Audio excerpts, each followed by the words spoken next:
تو ان سے سب سے پہلی بات ہوتی خدا کے وجود پر. جب وہ خدا کے وجود کو ہی نہیں مانتے تو پھر معجزے کی بات. اس کی مفہوم بھی تو وسیع ہو گیا ہے میرے خیال میں مختلف اوقات کے ساتھ. جی بالکل. آج کل تو تقریباً یہی تعریف کرتے ہیں کہ پورے دین کے انکار جی بالکل کرنے والے. مگر یہ اعتراض کیا جاتا ہے تاکہ مسلمانوں کو وہ کیا جائے. تو معجزہ تو ویسے آپ اس بات کو جانتے ہوں گے کہ معجزہ کہتے ہیں کہ عقل کو عاجز کرنا نا. اور اس کی تعریف یہ کی جاتی ہے کہ نیچرل جو لاز ہیں اس کو وائلیٹ کر کے ایک چیز ہو رہی ہے. جو نیچرل لاز ہمارے سامنے اس کو وائلیٹ کر کے ہو رہی ہے. اب اس بات کا جواب اگر ہم فلسفے کے روح سے دیکھیں تو ایک اپروچ ہے ریڈکٹیو ایڈ ابسرڈم کہ آپ ایک آرگومنٹ اگلے کا اس کے اندر جو لاجیکل انکنسسٹنسیز ہیں اس کو پوائنٹ آؤٹ کریں اور اس کا نتیجہ جو ہے وہ غلط نکلتا ہے. اور اس کو پھر سوال کی شکل میں یعنی میں آپ کو یہ کہوں گا کہ کیا ملحدین جو ہے وہ معجزوں کو مانتے ہیں.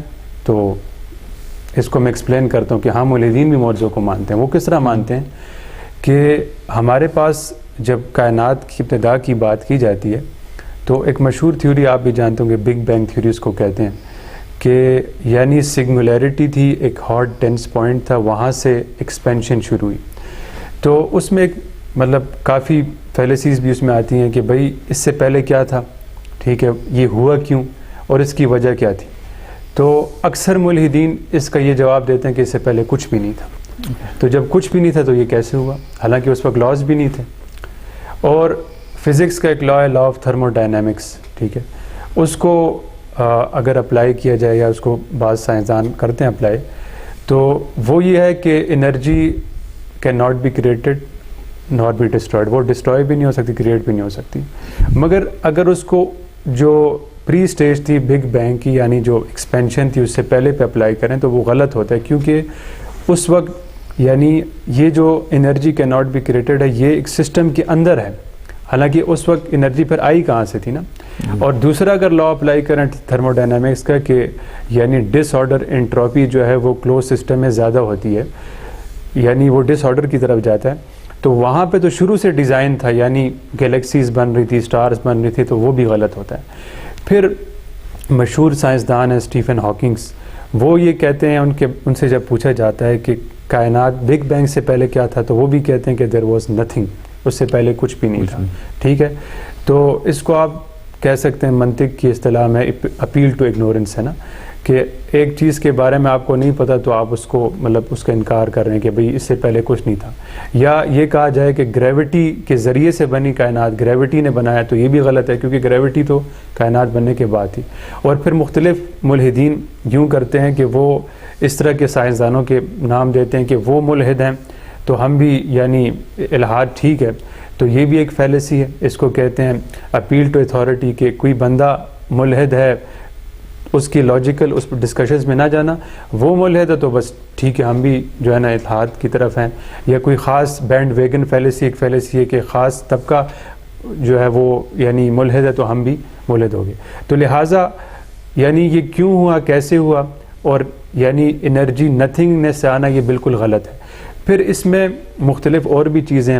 اب کوانٹم میکینکس کے اندر ایک کانسیپٹ ہے پائلٹ ویو کا, جو کہ خود ایک نان مٹیریل دکھائی نہیں دیتا, ٹھیک ہے, مگر اس کو تھیوریٹیکلی مانا جاتا ہے کہ جس کے ذریعے سے جو سب ایٹامک پارٹیکلز ہیں ان کی جو مومنٹس ہے وہ ہوتی ہے.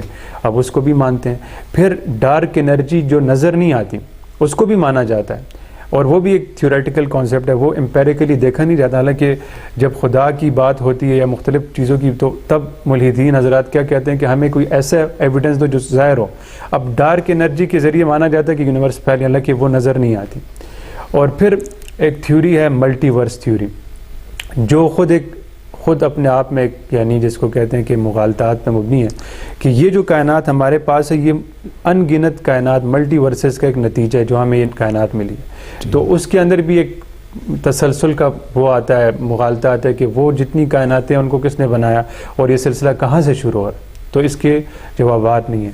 پھر اسی طرح اے بایوجینیسس کی تھیوری ہے کہ یعنی نان لیونگ میٹر تھا, ٹھیک ہے, نان لیونگ مادہ تھا, اس سے لائف کا وجود میں آنا. تو یہ خود یعنی جو بایوجینیسس کی تھیوری ہے کہ لائف جو ہے وہ آلریڈی لیونگ پری ایگزسٹنگ لائف سے لائف وجود میں آئے گی، اس کو وہ کرتی ہے۔ اور جو پہلی میں نے بات کی لا آف کوزیلٹی، یعنی کہ ہر ایک جو افیکٹ ہے اس کے پیچھے کاز ہے، تو یہ جو بگ بینگ ہے یہ اس کے ساتھ جو ہے نا وہ کرتا ہے۔ لہٰذا جو معجزات ہیں اس کو سب سے پہلے تو وہی بات ہے کہ خدا کی ذات کو رکھا جائے گا، اور ان نتائج کے بیس پر مطلب ان کا جو نتیجہ وہ غلط نکلتا ہے۔ اب نیچرل سلیکشن جو ڈاروینین ایولیوشن ہے جس کو ہم نظریہ ارتقاء کہتے ہیں، اس میں مانا جاتا ہے کہ وہ آرگینزمز جو بیٹر سوٹ کرتے ہیں انوائرمنٹ کے ساتھ وہ ریپروڈیوس کرتے ہیں اور سروائیو بھی کرتے ہیں اور اپنے جو ٹریٹس ہیں آگے نسلوں میں وہ کرتے ہیں، مگر اس کے بارے میں مانا جاتا ہے کہ وہ بلائنڈ ہے، اندھی ہے، ان انٹیلیجنٹ ہے اور رینڈم ہے، اور جو اس کا کام ہے نہ وہ بلائنڈ ہے نہ وہ مطلب ان انٹیلیجنٹ ہے، تو یہ ایک وہ ہے۔ تو لہٰذا معجزات، اب ڈاکٹر مورس بوکیل ہیں، وہ ایک فرینچ سائنسدان تھے، اب 2010 کے اندر فرعون جو ہے ریمیسس 2 اس کی باڈی ان کے پاس آئی، اس نے ان میں اس کے اوپر ایگزامینیشن کی، تو جب ایگزامینیشن کرتے گئے تو ان کو پتہ چلا، جیسے ہم یہ مانتے ہیں اور ہم نے سنا، ہم نے پڑھا کہ فرعون جو ہے وہ پانی میں ڈوب کے جو ہے نا مرا، تو انہوں نے دیکھا کہ اس کے اندر جو نمکیات تھی اس، اور پھر قرآن کریم کی آیتیں ان کے سامنے آئی، جیسے سورہ یونس میں ہے کہ اللہ تعالیٰ فرماتے ہیں کہ آج کے دن ہم تمہارے بدن کو بچا لیں گے تاکہ تم بعد میں آنے والے لوگوں کے لیے یعنی نشانی بن جاؤ، اور اس طرح کے پھر انہوں نے اسلام کو قبول کیا۔ پھر اس طرح کے اور بھی بہت سے ہسٹورینز ہیں جنہوں نے نبی علیہ السلام کے معجزات کو بھی تسلیم کیا ہے۔ نبی علیہ السلام کے بارے میں یہاں تک فرمایا کہ یہ انسانیت کے سیویئر تھے، اور پھر ایک یعنی غالباً ان کا نام ہے مائیکل ایچ ہارٹ، کہ انہوں نے ایک کتاب لکھی ہے 100 انفلوئنشل جو پرسنالٹیز ہیں، اس میں نبی علیہ السلام کے بارے میں لکھا کہ یہ سب سے زیادہ یعنی انفلوئنشل پرسنالٹی ہے۔ تو لہٰذا جو معجزات ہیں ان کو عقلی طور پر مانا جا سکتا ہے۔ جی سکتا ہے حضرت،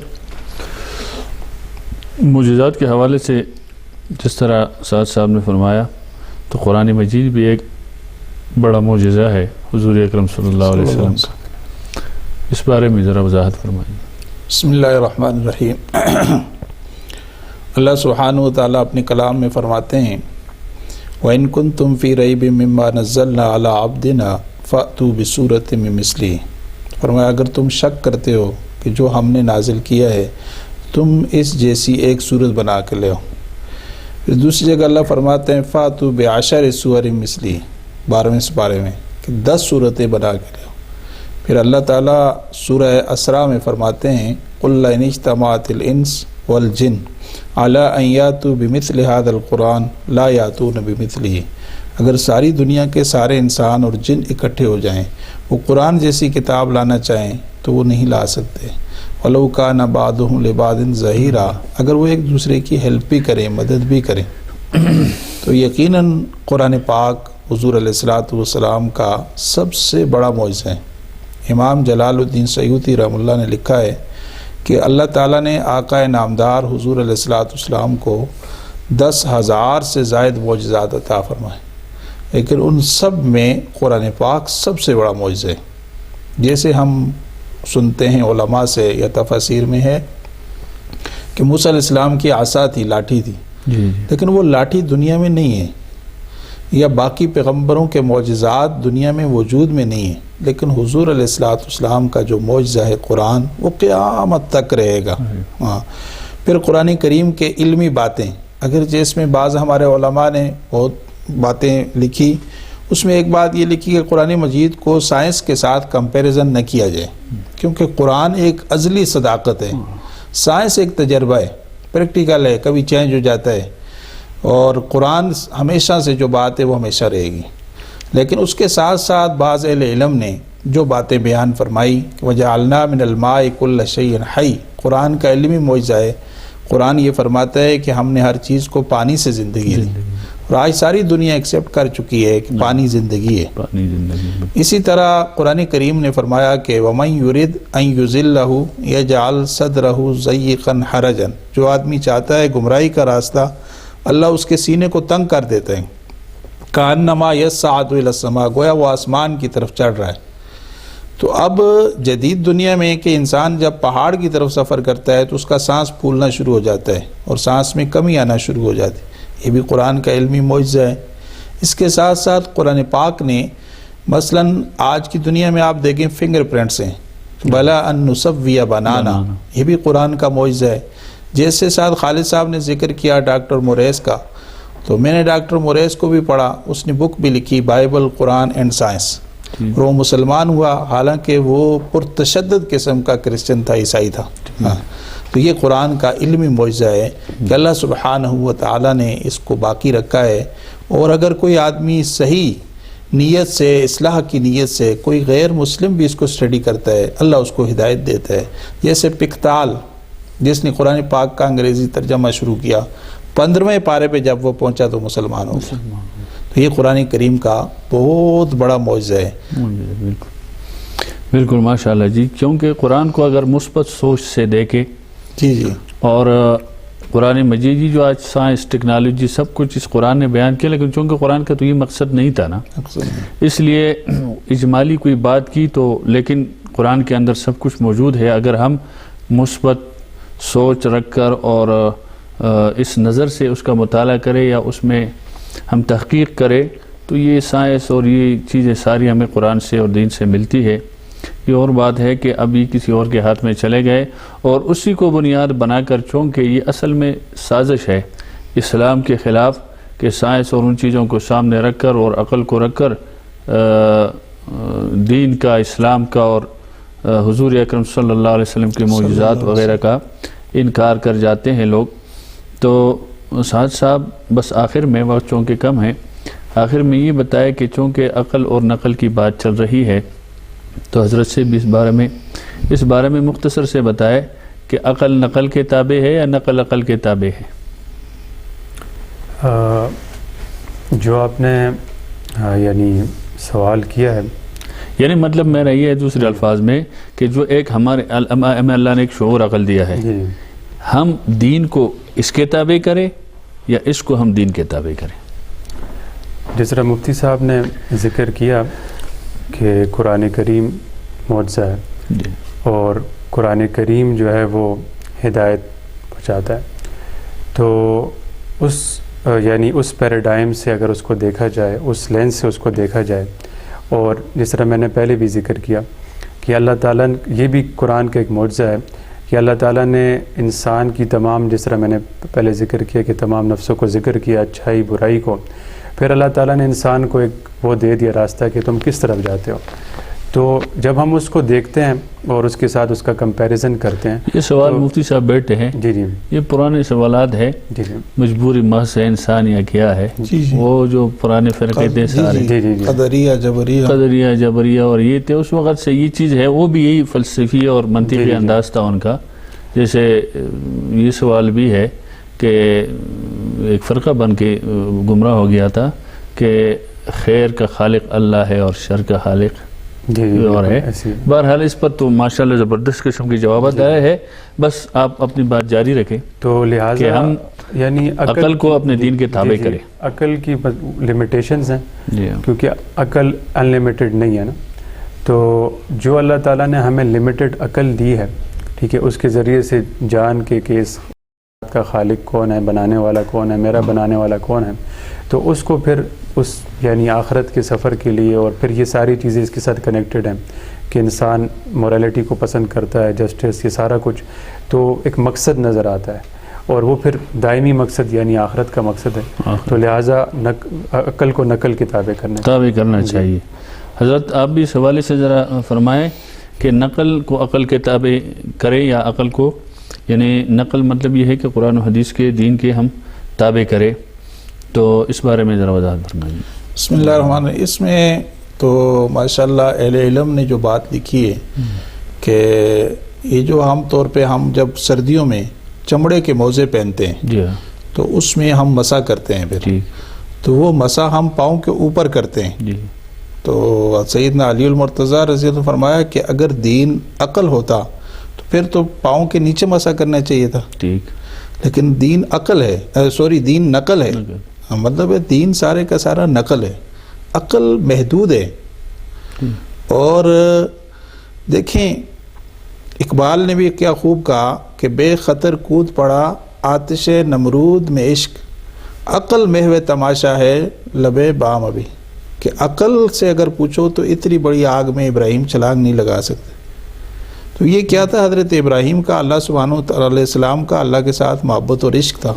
تو عقل سے ماورا ہے وہ چیز، عقل بہت محدود ہے۔ یہ اگرچہ اپنی جگہ ماشاءاللہ انہوں نے بہت اچھی گفتگو کی کہ ان فی ذالک لذکری لأولی الالباب، قرآن نے عقل کا بار بار تذکرہ کیا ہے۔ اس پر حدیث بھی ہے کہ ایک آدمی جو عقل کی بنیاد پر اللہ نے اس کو شعور زیادہ دیا ہے، اس کی عبادت کا ثواب عام آدمی سے زیادہ ہے۔ یہ مولانا بدر عالم رحمۃ اللہ علیہ نے بھی لکھا ہے۔ لیکن قرآن مجید اور احادیث رسول اللہ صلی اللہ علیہ وسلم ہمیں یہ بتاتی ہیں کہ اصل چیز نقل ہے، یعنی جو اللہ نے اور اللہ کے رسول نے ہمیں دے دی ہیں، وہاں ہم عقل کا گھوڑا دوڑائیں گے تو ہم اس کی تہ تک نہیں پہنچ سکتے۔ ٹھیک ہے جی ناظرین، گفتگو آپ کے سامنے آئی، اور آخر میں آپ پر بھی ایک سوال چھوڑ کر جاؤں گا کہ جیسے شروع میں حضرات سے میری گفتگو ہو رہی تھی پروگرام شروع ہونے سے پہلے، کہ ایک فلسفی گزرا ہے، انہوں نے جب اپنے عقل سے سوچ سے ایک بات سوچی کہ اگر آسمان جو ہے یہ کمان ہے، تیر کمان جو ہوتا ہے، یہ کمان اور جو مصیبتیں آتی ہے انسانوں پر، اس کو تیر سے انہوں نے تعبیر کیا کہ سارے تیر ہو، اور اس کا مارنے والا اللہ رب العزت کو انہوں نے سوچا اور فکر کی کہ اللہ تبارک و تعالیٰ گویا کہ آسمان کو کمان بنا کر مصیبتیں تیر بنا کر، اور ہم اس کے ہدف ہیں، یعنی انسان ہمیں مار رہا ہے، تو اس سے ہم کیسے بچ سکتے ہیں؟ کیونکہ جو مارنے والا ہے وہ بھی پاورفل ہے، طاقتور ہے اللہ کی ذات، اور آسمان جیسا بہت بڑی مخلوق ہے وہ کمان ہے، اور مصیبتیں جو ہر طرف سے گھیرے میں ہے ہم، وہ تیروں کی یعنی بارش ہے ہم پر، تو ان سے ہم کیسے بچیں گے؟ تو ایک پیغمبر ملا تھا ان کو، اور اس نے اس کا عقلی طور پر جواب دیا تھا۔ تو ناظرین اگلے پروگرام تک کوشش کریں آپ کہ وہ کون تھا اور کیا جواب دیا تھا، تو ہم منتظر رہیں گے، نہیں تو انشاءاللہ اگلے پروگرام میں اس کا جواب ہم خود دیں گے۔